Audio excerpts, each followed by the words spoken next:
திராவிட சூரியன் முதலமைச்சர் மு.க.ஸ்டாலினிற்கு பிறந்தநாள் வாழ்த்துக்களை தெரிவிக்கிறார் திருச்சி மாவட்ட திமுகவின் KN அருண் நேரு. சினிமாவுடன் வியூவர்ஸுக்கு வணக்கம். இந்த வாரம் நம்ம பார்க்க இருக்கிற முதல் திரைப்படம் டெனிஸ் வில்னவ் இயக்கத்தில் வெளியாகும் Dune part 2. Frank Herbert Dune நாவல்களை எழுதியிருந்தாரு. அதில் முக்கியமாக ஒரு 6 பார்ட் அடங்கிய ஒரு கதை அம்சம், ஒரு சீரீஸ், புக் ஆஃப் சீரீஸ் வந்து முக்கியமானது அப்படின்னு சொல்லலாம். ஸோ இந்த டியூன் படம் முதல் நாவல்ல இருந்து 2 பார்ட்டாக பிரித்து எடுத்திருக்காங்க அப்படிங்கிற மாதிரி கூட சொல்லலாம்.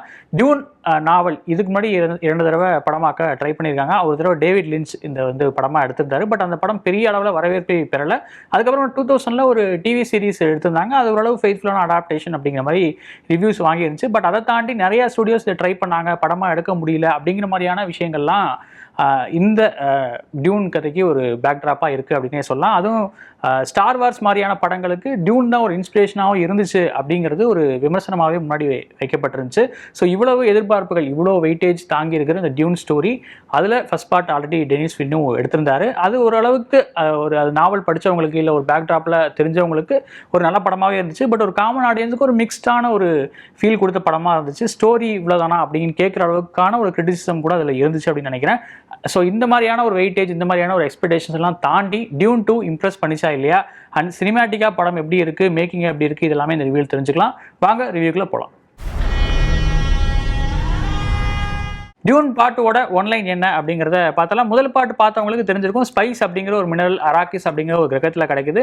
இந்த ஸ்பைஸ் தான் இன்டர்கலாக்டிக் டிராவல், இன்டர்ஸ்டெல்லர் டிராவலுக்கான அந்த மிஷன்களுக்கு உதவுற ஒரு முக்கியமான மினரல் அப்படிங்கிறதுனால அதை கைக்குள்ளே வச்சுக்கிறதுக்கான ஒரு அதிகாரத்துக்கு நிறைய பேர் போராடிட்டு இருக்காங்க அப்படிங்கிறது தெரிஞ்சு அது தொடர்பாக சதிகளும் நடந்தது அப்படிங்கிற மாதிரி ஃபர்ஸ்ட் பார்ட்டில் வந்து காட்டப்பட்டுச்சு. அப்படி ஒரு சதியில் அந்த அராக்கிஸ் கிரகத்தை ஆண்டுட்டு இருக்கிற டியூக் அட்ரடிஸ் வம்சத்தை மொத்தமாகவே அழிச்சிடறாங்க. அதனால வேற வழி இல்லாமல் அந்த வம்சத்தோட வாரிசான பால் அட்ரடிஸும் அவருடைய அம்மாவான லேடி ஜெசிகாவும் அங்கேருந்து அரண்மனையிலும் தப்பிச்சு அராக்கிஸில் இருக்கிற மற்ற இடங்களுக்கு வந்து தப்பிச்சு ஓடுறாங்க. அங்கே சனி அப்படிங்கிற ஒரு பெண்ணை வந்து பால் அட்ரடிஸ் வந்து சந்திக்கிறாரு. அவங்க வந்து ஒரு ஃப்ரிமன் ட்ரைப் அப்படிங்கிற ஒரு ட்ரைபை சேர்ந்தவங்க.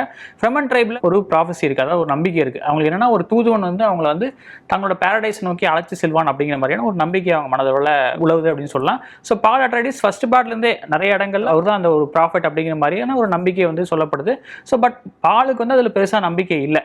பட் இப்போ இருக்கிற நிலைமையில தனக்கு வந்து அந்த ரிவெஞ்ச் எடுக்கணும் அப்படின்னா அவர் முன்னாடி ஒரு 2 பாத்து இருக்கு. ஒன்று இந்த தூதுவனாக செயல்படுறது, இல்லைன்னா தன்னுடைய செயல்பாடுகளால் அடுத்தடுத்த விஷயங்கள் நடத்துறது அப்படிங்கிற மாதிரி. ஸோ அவர் எந்த பாத்தை சூஸ் பண்ணாரு, அதனால அவர் என்ன விளைவுகள்லாம் சந்திச்சாரு அப்படிங்கிறது தான் டியூன் பார்ட் 2. யாரோட நடிப்பெல்லாம் சிறப்பாக இருந்துச்சு அப்படின்னு சொல்கிறதுக்குலாம் ஒன்றும் தேவையில்லை. ஏன்னா எல்லாருமே ரொம்ப சிறப்பான ஒரு பங்களிப்பு தான் கொடுத்தாங்க. குறிப்பிட்டு நம்மளை இம்ப்ரெஸ் பண்ணுறவங்க, அதுவும் கேரக்டர் வைஸாகவும் சரி, கேரக்டராக எழுதின விதத்துலையும் சரி, நடிப்புலையும் சரி, ரொம்ப நல்லா இம்ப்ரெஸ் பண்ணவங்க ஒரு சில பேர் குறிப்பிட்டு சொல்லணும் அப்படின்னா, டிமோத்தி சாலமெட் கதையின் நாயகனான பால் அட்ரடிஸாக வராரு. ஃபர்ஸ்ட் பார்ட்டோடவே இதில் கொஞ்சம் மெச்சூர்டான ஒரு ஆக்டிங் வந்து வெளிப்படுது. அந்த கேரக்டர் இன்னுமே ஒரு அடுத்த லெவலுக்கு போயிடுச்சு ரைட்டிங்கில் அப்படிங்கிறத தன்னோட ஆக்டிங்கில் ரொம்ப சிறப்பாகவே வெளிக்கொண்டு வந்திருக்காரு அப்படின்னு சொல்லலாம்.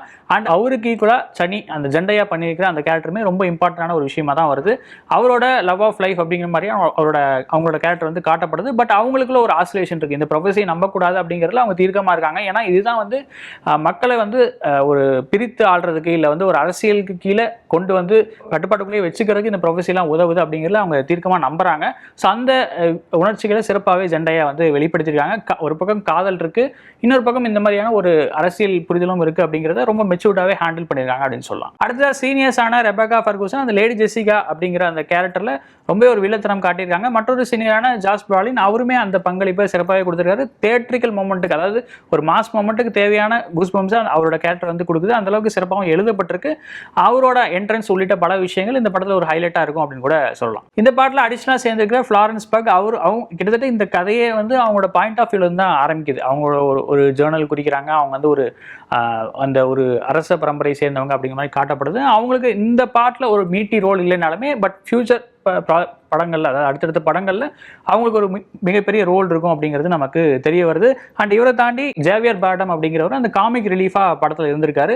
ஒரு கட்டத்தில் அவர் வந்து அந்த ப்ராஃபஸி நம்பி ரொம்ப தீர்க்கமா இவர் தான் அடுத்த ப்ராஃபிட்னு சொல்றதுல நமக்கு கூட ஒரு சில இடங்களில் சிரிப்பு கூட வருதுன்னு நினைக்கிறேன். அந்த அளவு அவரோட கேரக்டர் வந்து ரொம்ப சிறப்பாகவே அந்த காமிக் ரிலீஃபுக்கு ஏற்ற மாதிரி எழுதப்பட்டிருக்கு.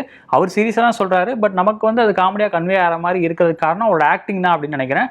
அந்த ரோல் இப்படி தான் டெபிக் பண்ணி எழுதப்பட்டிருந்தாங்க அப்படின்னா அது நிச்சயமாக ஒரு மிகப்பெரிய வெற்றி அடைஞ்சிருக்கு அப்படின்னு கூட சொல்லலாம். டியூன் படத்தோட பாசிட்டிவ்ஸ் என்னலாம் அப்படிங்கிறத பார்த்துடலாம். என்னன்னா இந்த படத்தில் வந்து 2 விஷயங்கள் முக்கியமாக சொல்ல வேண்டியிருக்கு. ஒன்று வந்து இந்த படம் இந்த டியூன் 2 பாகமே ப்ராஃபஸி அப்படிங்கிற ஒரு விஷயத்தை மையமாக வச்சது. அதாவது வந்து ஒரு ஒரு ரொம்ப ஒடுக்கப்படுற ஒரு மக்கள் இனம், அவங்க வந்து தனக்கு யாராவது விடியல் வந்து கொடுக்க மாட்டாங்களா, யாராவது வந்து நம்மளை காப்பாற்ற மாட்டாங்களா, நம்மளோட சொர்க்கத்துக்கு அவங்க வந்து நம்மளை அழைச்சிட்டு போக மாட்டாங்களா அப்படின்னு காத்துட்டு இருக்கிற ஒரு விஷயம் தான். கிட்டத்தட்ட 1000 ஒருவன் படத்துலேருந்து நிறைய படங்கள் இந்த மாதிரி தூதுவன் வருவான், மாறி பெய்யும் அப்படிங்கிற மாதிரியான விஷயங்கள்லாம் நம்ம ஆல்ரெடி பார்த்துருப்போம். அதே மாதிரி ஒரு கதை தான் டியூனுமே அப்படின்னு கூட சொல்லலாம். பட் இதில் இருக்க ஒரு வித்தியாசம் என்ன அப்படின்னா, நிறைய தர்க்கங்கள் இங்கே வந்து படம் ஃபுல்லாகவே நீடிட்டு இருக்கு. அதாவது அந்த ப்ராஃபஸி அப்படிங்கிறது உண்மையாகவே அந்த மாதிரி ஒரு தூதன் வந்து தான் வந்து விடிவு காலம் தரணுமா, ஏன் இவங்களுக்குள்ள இருக்கிற ஒரு மக்களே வந்து அந்த போராட்டத்தை முன்னெடுத்து அவங்களோட வெற்றியை நோக்கி அவங்க போகக்கூடாதா அப்படிங்கிற மாதிரியான கேள்விகள்லாம் 2 சைட்லேருந்துமே வந்துட்டே இருக்குது. அதுவும் குறிப்பாக ஜெண்டையாவோட கேரக்டர் அண்ட் அவங்க ஜெண்டையாவோட ஃப்ரெண்ட்ஸ் உள்ளிட்ட பலர் அந்த ப்ராஃபஸியை நம்பாமல், அதுவும் குறிப்பாக இந்த மாதிரியான பழங்கால கட்டுக்கதைகள்லாம் நம்பாமல் ஒரு தீர்க்கமான ஒரு கேரக்டர்ஸாக அவங்க வந்து வெளிப்படுறாங்க. அந்த அரசியலும் சரி, அவங்க பேசுகிற வசனங்களும் சரி, எப்படி இந்த மாதிரியான கட்டுக்கதைகள் ஒரு மக்களை வந்து ஒடுக்கப்பட்டு இன்னுமே ஒடுக்கி அவங்களை கண்ட்ரோல்குள்ளே வச்சுக்குது அப்படிங்கிற விஷயத்தை பேசுறது உள்ளிட்ட பல விஷயங்கள் ஹைலைட்டாகவே இருக்குது.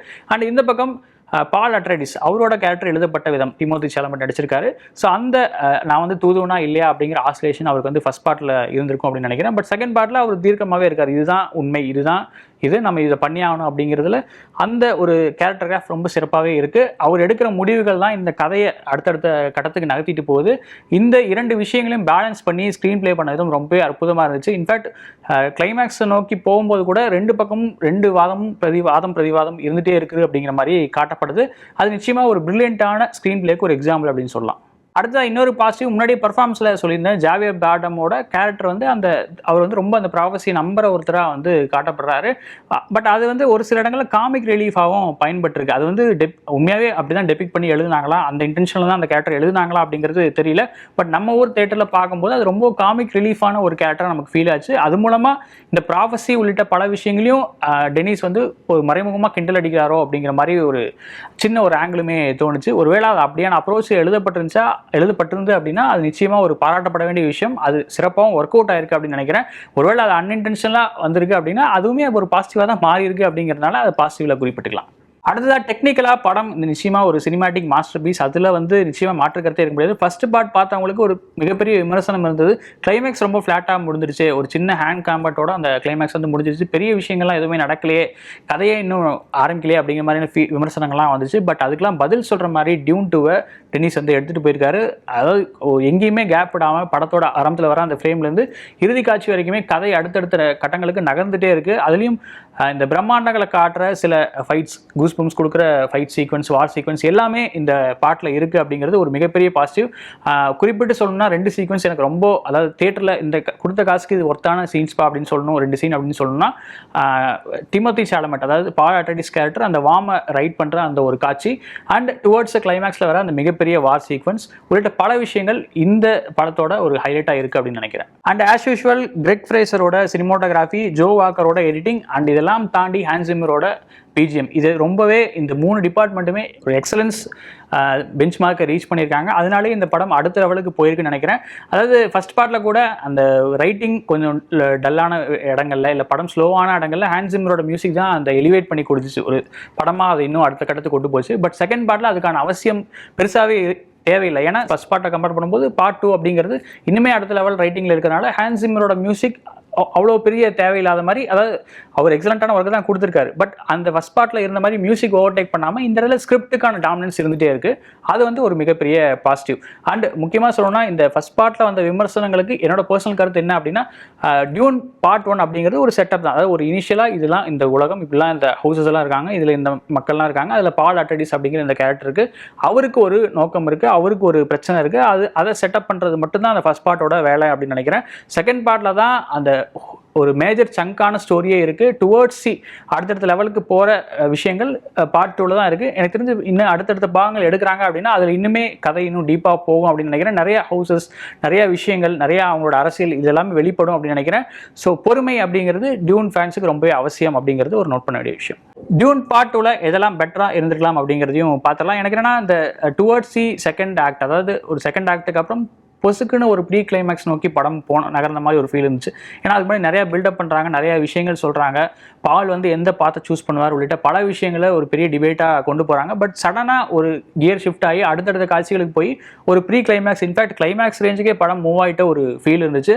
இடையில நிறைய சீன்ஸ் எதுவும் ஸ்கிப் பண்ணிட்டாங்களோ அப்படிங்கிற அளவுக்கு கூட நமக்கு வந்து மைண்டில் தோணுச்சு.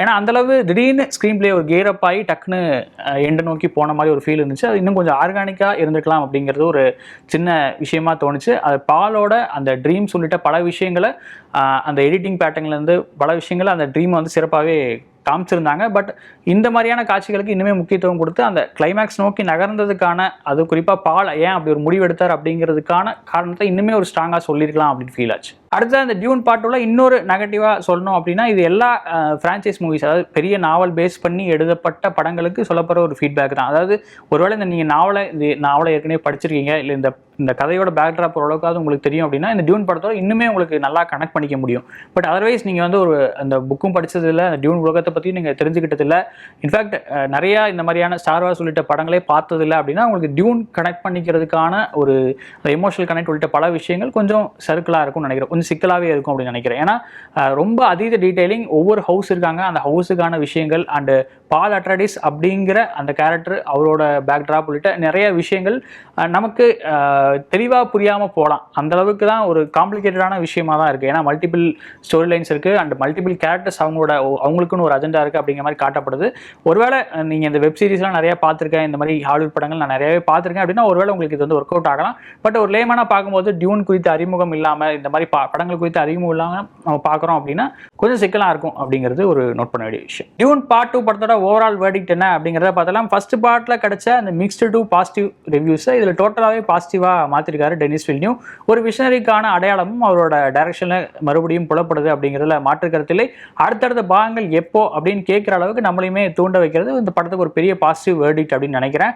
ஏன்னா தேவையில்லாத ஃப்ரான்ச்சைஸ், அதாவது ஒரு டன் டு டெத் அப்படின்னு சொல்லுவாங்களே, அந்த மாதிரி விஷயங்கள்லாம் பண்ணிட்டு ஒரு சப்பார் ப்ராடக்ட்ஸை இன்னுமே கொடுத்து பாக்ஸ் ஆஃபீஸ் கணக்கு காட்டிட்டு இருக்கிற படங்களுக்கு மத்தியில் இந்த மாதிரியான ஒரு ஹானஸ்ட் ஃப்ரான்ச்சைஸ் அடுத்தடுத்த பாகங்கள் நிச்சயமாக எடுக்கலாமே அப்படின்னு நம்மளையும் சொல்ல வைக்குது. அதுதான் இந்த படத்தோட வெற்றி அப்படின்னு நினைக்கிறேன். நிச்சயமாக தியேட்டரில் பார்த்து ரசிக்க வேண்டிய ஒரு படம். நீங்களும் இந்த படத்தை பார்த்துருந்தீங்க அப்படின்னா உங்களோட கமெண்ட் என்ன அப்படிங்கிறத சொல்லுங்கள். வேற ரிவ்யூவில் உங்களை மீட் பண்ணுறேன். நன்றி, வணக்கம். 40ஐயும் நம் வசமாக்குவோம், இந்த நாட்டையே ஸ்டாலினிசம் ஆக்குவோம் என்று அன்புடன் முதலமைச்சர் மு.க. ஸ்டாலினிற்கு தன் வாழ்த்துக்களை தெரிவிக்கிறார் திருச்சி மாவட்ட திமுகவின் KN அருண் நேரு.